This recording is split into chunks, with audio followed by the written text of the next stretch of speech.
A couple returned from honeymoon finds a 6-foot-high fence. But before we start, please make sure you subscribe if you haven't already. Hit the notification bell and smash that like button. We really appreciate your continuous support. The concept of vengeance is something that most people can comprehend to some degree. After all, we've all been wronged by others at some point in our lives. There's always a desire to retaliate against them. This is usually only acceptable if the motto, an eye for an eye, is followed. Of course, you want to make sure you get the right person, otherwise you'd be making a mistake. The couple in this story didn't deserve their neighbor's wrath. They never met the guy before after all.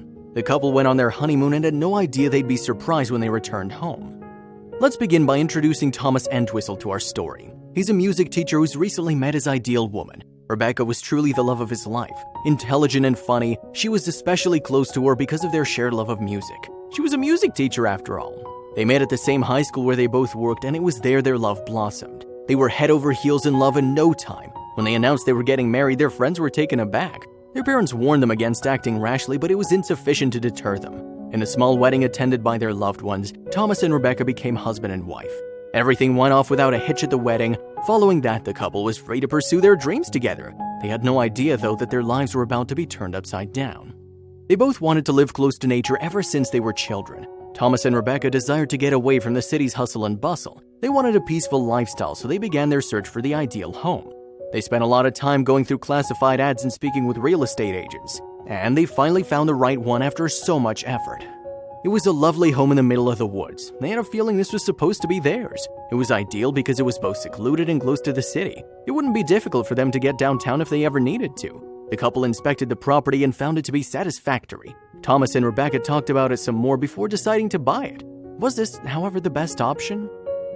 The first hurdle they had to overcome was paying for the property's down payment. It meant spending a lot of money, but they were determined to get the house. But it wasn't an easy task.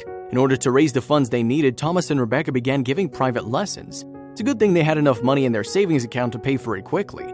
Not long after that, the house was theirs. As you might expect, they needed a large sum of money to put down on their home. Thomas and Rebecca put in a lot of effort, but they became exhausted after a while. They finally found the time to go on their honeymoon a few weeks after moving into their new home. They'd already settled into it, but they were enticed by the prospect of spending a few days somewhere exotic. They got to work planning their trip. Thomas and Rebecca were planning a trip to the Dominican Republic. They were excited about the prospect of 11 days somewhere far away. The island nation appeared to be the ideal location, and as a result, they packed their belongings and moved out of their new home on the way. They had no idea how different things would be when they returned, though. The couple boarded the plane bound for Santo Domingo and spent a few days in the Dominican capital. They sampled the cuisine and learned about the culture. It was such a contrast to their lives at home. They loved swimming in the crystal clear water, and their home was the furthest thing from their minds at the time. It was time for them to return home after 11 days. Thomas and Rebecca were disappointed that they wouldn't be able to spend more time at the slice of paradise, but they were comforted by the prospect of returning to their lovely home. They were only a short flight away from their backyard, which provided them many amenities as well as a beautiful view. Unfortunately, they wouldn't be able to enjoy either of these things once they returned home. They took a cab back to their hotel after their flight. Tired but happy, they were looking forward to reuniting with their home. Furthermore, they were looking forward to taking a cat nap after the trip. They were taken to the address they gave him by taxi. Rebecca and Thomas initially believed they'd been taken to the wrong place. After all, this isn't what their house looked like. Something wasn't quite right. The house was there, but it was surrounded by a large fence. How could this be, they wondered. They didn't want a fence around the house and didn't want to hire a crew to put one up. It didn't help that the fence was in such bad shape. They couldn't think of anything to say. They looked for the end of the fence to enter their house, perplexed. The fact that this new addition on their property had no entrance point was the most shocking part. They had to climb the wooden wall if they wanted to get inside the house. Thomas and Rebecca assumed it was all a big misunderstanding. After all, what other reason could there have been for putting up a fence there? They scaled the wall to gain access to their home, and that's when they realized they weren't getting the same great view they were used to. The fence was the only thing visible from the first floor. Thomas shared, "This was our dream home, and now it's turned into a nightmare. It feels like we're imprisoned in our own house." This was the last straw. They needed to figure out what happened as soon as possible. Thomas and Rebecca contacted the realtor to see if they had any information. They were initially dismissed and ignored, and everyone claimed to be baffled as to why a fence had suddenly appeared around their home. They weren't going to be satisfied with that, though. They asked around until they found out what they needed to know. It was later discovered the agency lied to them. They were enraged. The agency failed to inform Rebecca and Thomas that their property was involved in a land dispute with a farmer who owned the farm next door.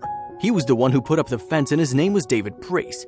He decided to take matters into his own hands because the land dispute hadn't been resolved. He had to be watching them the entire time. He went to work as soon as they left.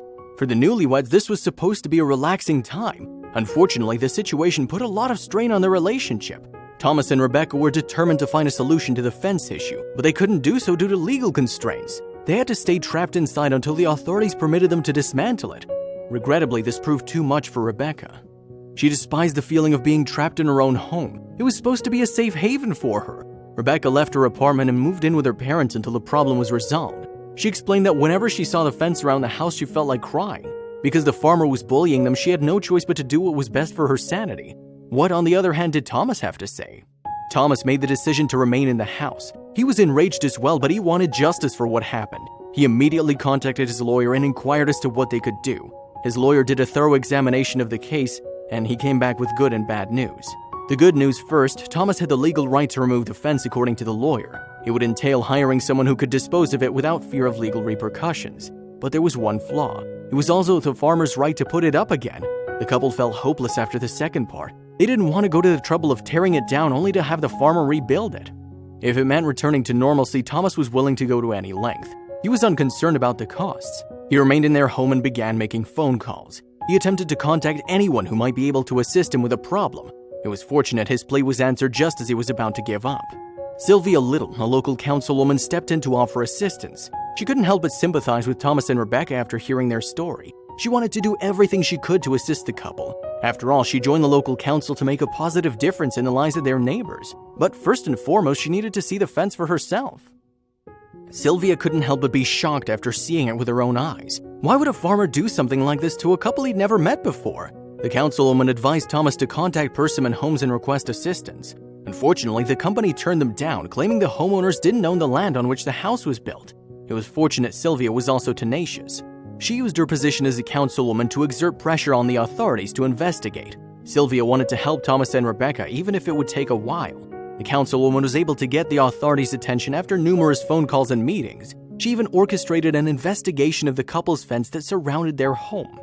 The investigator looked at the fence and took notes. He then told Sylvia and Thomas that he'd look into the land dispute file and get back to them later. Thomas couldn't help but be inspired, but he made a conscious effort not to count his chickens until they hatched. After all, he'd already had his share of disappointments. He made the decision to wait for the investigator to contact him. What was going to happen next? Thomas was taken aback when the phone rang and he heard what the authorities had to say. Thomas discovered that erecting the fence was illegal because it was built on land previously owned by Persimmon Homes. Thomas couldn't help but be ecstatic. It meant he had the legal authority to tear it down. He had nothing to fear because the local authorities were on his side. In this case, the farmer was in violation of the law. It was time for Thomas to carry out the plan. They immediately enlisted the help of a crew to take it down. This was the start of the end of a dreadful chapter in their lives. As he watched the team tear down the fence, Thomas was ecstatic. Sylvia was standing beside him, and she was simply grateful she was able to assist the couple with their problem. Rebecca and Thomas wanted to tell everyone about their adventure. It quickly went viral after they posted it online. Their story could be related to it by a lot of people. Although not everyone's replaced their home's fence, it's clear that land disputes are common. It's disliked by everyone because legal procedures take a long time. After all, the trial wasn't written by Franz Kafka for no reason. Many people commented below the post to share their own similar experiences. Strangers were also kind enough to offer them moral support and advice. If you ask us, it was nice to hear that they weren't the only ones who had a nightmare like that. Rebecca and Thomas felt less alone as a result of this. After all, they'd gone through a difficult period without outside assistance until Sylvia decided to help. "I'm delighted for this young couple who've been so distressed," said Sylvia Little. According to a spokesperson for Persimmon Homes, "Our staff has taken down the fence after consultation with council planning officials." So, what happened after? So far, it appears that things have been going well since the fence was demolished. Thomas and Rebecca were overjoyed to be able to look back at the beautiful scenery again. But most of all, they were relieved to be able to resume their normal lives. For weeks, the couple was stuck in their own home, feeling trapped in their own space, and they'd done nothing to earn it. They could finally take a deep breath again. They didn't have to worry about the farmer retaliating now that everything had been cleared out. Rebecca and Thomas's lives have been going well since then. Many of us have dealt with obnoxious neighbors who don't seem to have anything better to do with their lives than annoy us in any way they can. We're overjoyed to learn that Thomas and Rebecca defeated their demon neighbor who'd been bullying them. Unfortunately, there are still a lot of people in the world who appear to be your devilish neighbors. Share your story in the comments below and like and subscribe.